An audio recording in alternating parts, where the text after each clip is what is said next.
Hello everyone, we are reading chapter 4 of geography. In previous video, we have read composition of the atmosphere, structure of the atmosphere, weather and climate and temperature. Now we will read air pressure. Let us continue the chapter. You will be surprised to know that air above us presses us with a great force on our bodies.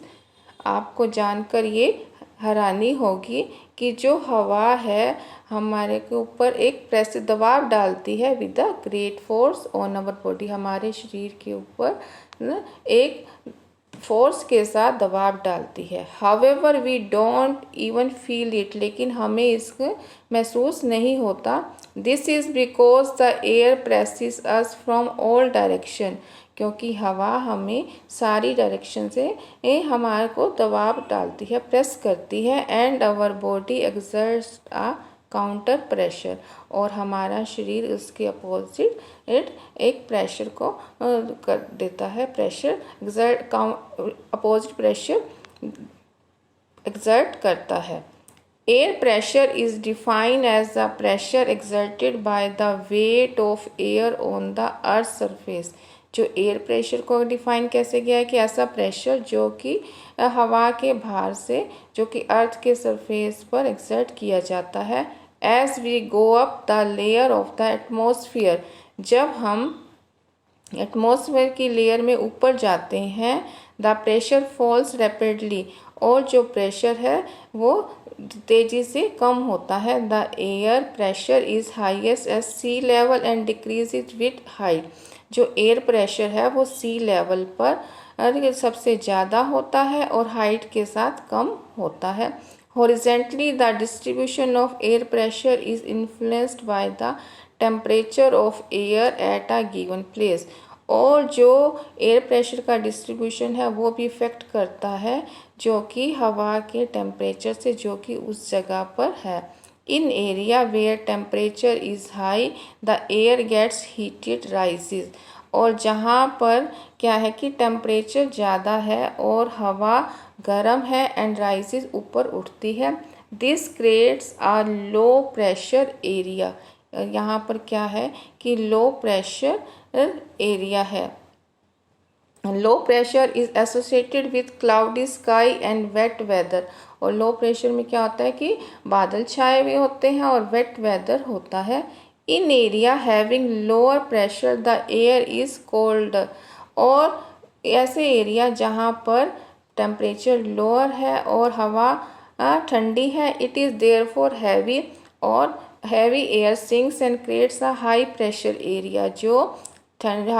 जो heavy air है वो क्या है, high pressure area को create करती है. और high pressure is created with clear and Sunny sky, और जो हाई प्रेशर है उसमें क्या होता है कि आसमान साफ होता है और सूर्य क्या होता है, सनी स्काई, सन स्काई में सूर्य होता है, ब्राइट डे होता है. The air always move from high pressure area to low pressure area, और हवा हमेशा क्या है कि हमेशा हाई प्रेशर एरिया से लो प्रेशर एरिया में मूव करती है. अभी डू यू नो में on the moon there is no air, और क्या है कि मून पर हवा नहीं है, एंड नो एयर प्रेशर, इसीलिए एयर प्रेशर भी नहीं है. Astronaut having to wear special protective space suit filled with air, इसलिए जो एस्ट्रोनॉट जो कि स्पेस में जाते हैं अंतरिक्ष यात्री, उनको एक स्पेशल कवरिंग वाला प्रोटेक्टिव स्पेस सूट डालना होता है जो कि हवा से भरा हुआ होता है जब वो चांद पर जाते हैं. इफ़ ये they did not wear this space suit, अगर वो ये स्पेस सूट नहीं डालते, the counter pressure exerted by the body of the astronaut would make the blood vessel burst, the astronaut would bleed. अगर वो ऐसा से नहीं वो वियर करेंगे तो उनको जो बॉडी अपोजिट प्रेशर को क्रिएट करेगी और उनकी ब्लड वेसल्स क्या है, फट जाएंगी. Now the topic is wind.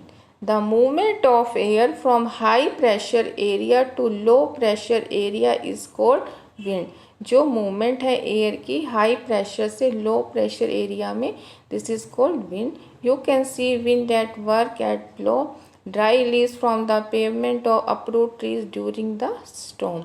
अब आप देखेंगे कि कैसे काम करती है। कभी कभी जब तेज़ हवा आती है तो ये रोड्स पर जो पत्ते ड्राई उनको उड़ा ले जाती है, या बड़े बड़े जो ट्रीज होते हैं उन्हें भी अप्रूट कर देती है, उन्हें जड़ से उखाड़ देती है जब एक तूफान आता है।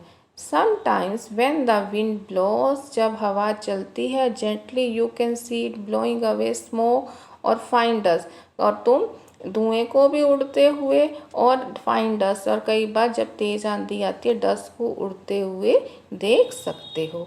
Eight time wind can be so strong it is difficult to walk against it, और कभी कभी इतनी तेज़ हवा होती है कि इसके अगेंस्ट हमें चलना मुश्किल हो जाता है।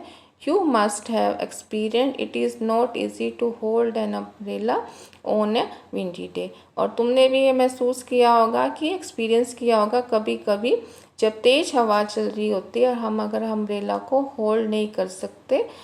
Think of some other example when strong winds have created problems for you, और भी कोई एग्जाम्पल देखो कि जब तेज हवा ने तुम्हारे लिए प्रॉब्लम क्रिएट की हो। Wind can B broadly divided into 3 type, जो विंड है वो 3 टाइप से डिवाइड की जा सकती है। First, permanent wind, the trade wind, westerlies and the easterlies are the permanent wind, जो कि वेस्ट से चलती हैं, और ईस्टर्लाइज मीन्स जो विंड ईस्ट डायरेक्शन से चलती है उनको परमानेंट विंड कहते हैं। These blow constantly throughout the year in a particular direction, और ये एक लगातार सारा साल एक पर्टिकुलर एक स्पेशल डायरेक्शन में, एक डायरेक्शन में चलती हैं। Next is seasonal wind, these wind change their direction in different season, for example monsoon in India, और ये विंड जो हवाएं होती हैं ये अपनी डायरेक्शन को डिफरेंट सीजन में चेंज कर लेती हैं, जैसे कि मानसून इन इंडिया में। नेक्स्ट है third, local wind, these blow only during a particular period of the day or year in a small area, ये विंड जो एक पर्टिकुलर पीरियड के दिन के एक पर्टिकुलर टाइम में या ईयर में छोटे एरिया में चलती हैं। For example land and sea breeze. Do you recall the hot and dry local wind of northern plains of India, it is called लू।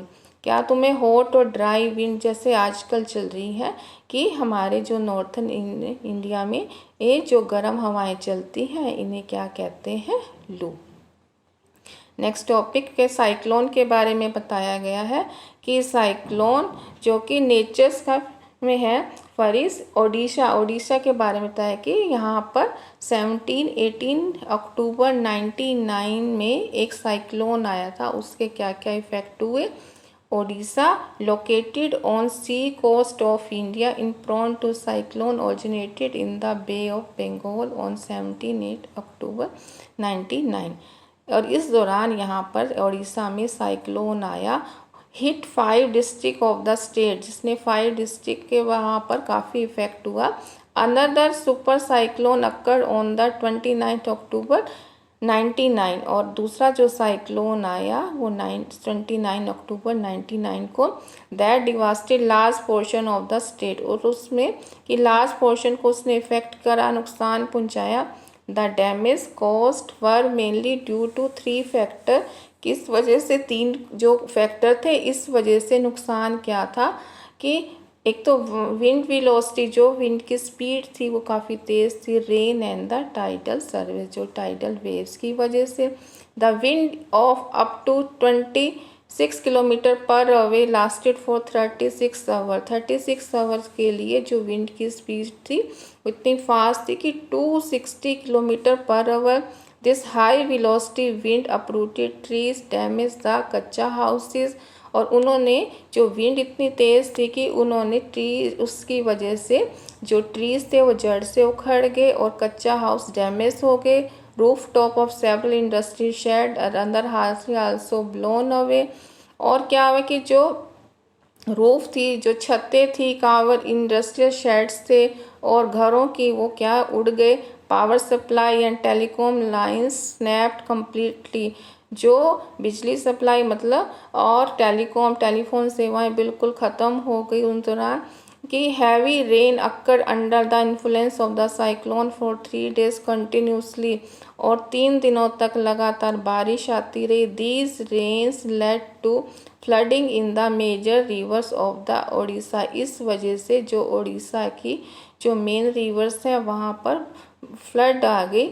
The cyclone wind cause tidal wave that swept to 20 kilometre inland and brought massive destruction to the coastal area.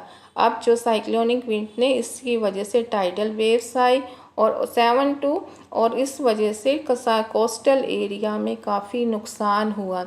The 7 to 8 meter high tidal wave interrupted suddenly and cause massive damage to the standing paddy crop. इसकी वजह से जो 7 to 10 metre ऊंची जो tidal waves की वजह से जो पैडी क्रॉप थी, जो राइस की क्रॉप की, वो भी डैमेज हो गई थी।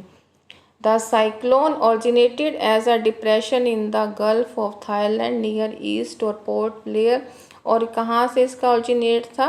गल्फ ऑफ थाईलैंड, जो कि नियर पोर्ट ब्लेयर के pass on 25 October 1999 and gradually moved in a north west word direction, और ये धीरे से फिर ये नॉर्थ वेस्ट डायरेक्शन में मूव कर गया, मुड़ गया। It is intensified into super cyclone and hit the area between Rasma and the Belikuda in Odisha in 29 October at 10:30 AM। और इन्होंने किस एरिया को हिट करा? इरास्मा और बेलकुडा को इन ओडिशा में 29 अक्टूबर को एट 10:30 AM में।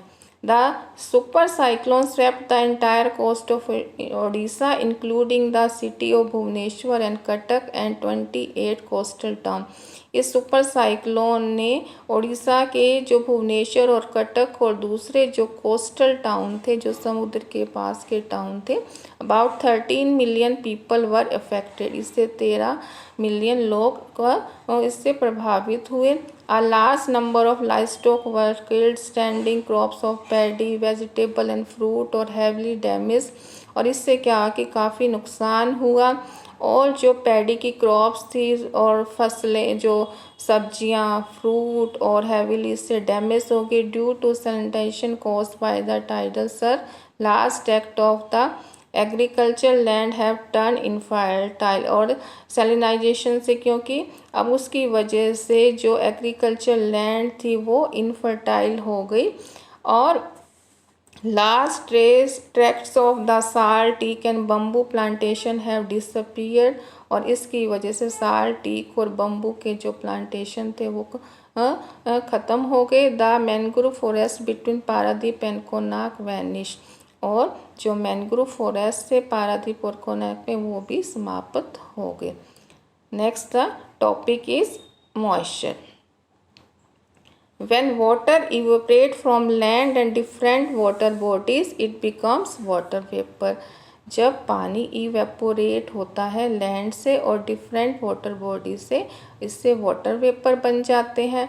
Moisture in the air at any time is known as the humidity. पानी जो है, मॉइस्चर जो हवा में है, किसी भी समय इसे ह्यूमिडिटी कहते हैं। When the air is full of water vapor, we call it humid day। जब कि हवा पानी से, वाटर वेपर से फुल है, हम इसे उस दिन क्या होता है? Humid day. As the air gets warmer, जब हवा गर्म होती है, its capacity to hold the water vapour increases, so it becomes more and more humid.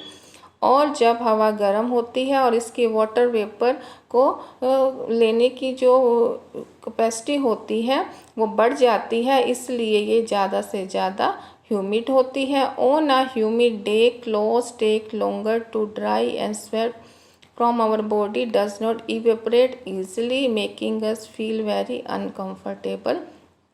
इसीलिए एक ह्यूमिड डे पर जो क्लोथ ज़्यादा टाइम लेते हैं सूखने के लिए, और हमारी बॉडी से जो पसीना है जल्दी से नहीं सूखता और हमें काफ़ी अनकम्फर्टेबल फील होता है। When the water vapor rises, it start cooling, और जब वाटर वेपर राइज होते हैं, ये ठंडे होने शुरू हो जाते हैं। The water vapour condense causing formation of droplets of water, और जो वाटर वेपर जब कंडेंस होते हैं, इनके droplets of water, clouds are just masses of such water droplets, और जो बादल हैं इन्हीं वाटर ड्रॉपलेट्स के ही मासेस हैं। When these droplets of water become too heavy to float in air, जब ये ड्रॉपलेट्स ऑफ वाटर इतने हैवी हो जाते हैं कि हवा में तैर सकें, और दे कम डाउन एज प्रेस्पिरेशन, और वो प्रेस्पिरेशन की फॉर्म में नीचे आता है। प्रेस्पिरेशन का मीनिंग होता है कि जो अर्थ पे वाटर आ रहा है, चाहे वो रेन की फॉर्म में आ रहा है, चाहे हेल या उसकी चाहे ओलो के रूप में आ रहा है। Jet planes having flying in the sky leave a white trail behind them, और जब जेट प्लेन्स उड़ते हैं तो ये अपने पीछे एक सफ़ेद धुएं का एक छाप छोड़ते हैं कि वाइट ट्रेल, एक लंबी सी पूंछ की तरह छोड़ते हैं। The moisture from this engine condense, और मॉइस्चर इन इंजन से जम जाता है, कॉन्डेंस हो जाता है। We see trails of condense moisture for some time, और हम इन ट्रेल्स को कुछ समय तक मॉइस्चर की ट्रेल्स को देख सकते हैं। When there is no air movement to disturb it, और कोई भी जब मूवमेंट जो एयर की कब तक उसे डिस्टर्ब नहीं करती। Precipitation that comes down to the earth in liquid form is called rain, जो प्रेस्पिरेशन है जो अर्थ पर लिक्विड की फॉर्म में आती है उसे रेन कहते हैं, बारिश कहते हैं। Most of ground water comes from rain water, ज़्यादातर पानी जो ग्राउंड वाटर है वो रेन वाटर से ही आता है। Plants help preserve water, plants भी प्रिजर्व करते हैं पानी को। When trees on hill sides are cut, rain water flow down the bare mountain and cause flooding of low lying area, जब हिल साइड पर जब पेड़ों को काटा जाता है और रेन वाटर का फ्लो जो बेयर माउंटेन से आता है, और इसकी वजह से नीचे वाले जो एरिया होते हैं उनमें बाढ़ आ जाती है।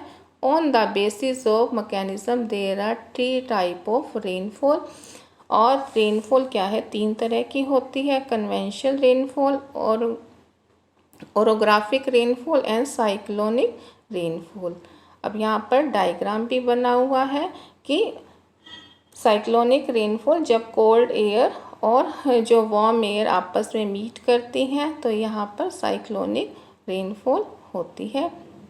नेक्स्ट इज रिलीफ रेनफॉल या ओरोग्राफिक रेनफॉल, ये रेन माउंटेन्स में होती है जब मॉइस्ट एयर जाती है ऊपर जाती है और यहाँ पर जाकर कंडेंस हो जाती है, उसके कारण से ये रेनफॉल होती है। नेक्स्ट इज कन्वेंशनल रेनफॉल, ये नॉर्मल रेन जो कि इवेपोरेशन, कंडेंशन और प्रेस्पिरेशन के कारण होती है। Next, rainfall is very important for the survival of plant and animal, और जो रेनफॉल है वो क्या प्लांट्स और एनिमल की सर्वाइवल के लिए बहुत इम्पॉर्टेंट है।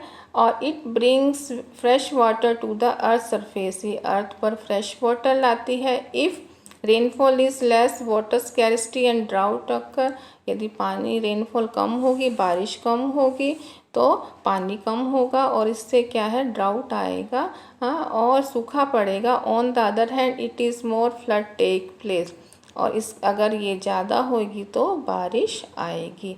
Do you know other forms of precipitation are snow, sleet and hail, और जो दूसरी फॉर्म है इसमें क्या है कि ये स्नो और ये वाटर की दूसरी फॉर्म है। Okay children, now the chapter is completed. I hope you have listened you have watched the video very carefully. Thank you children.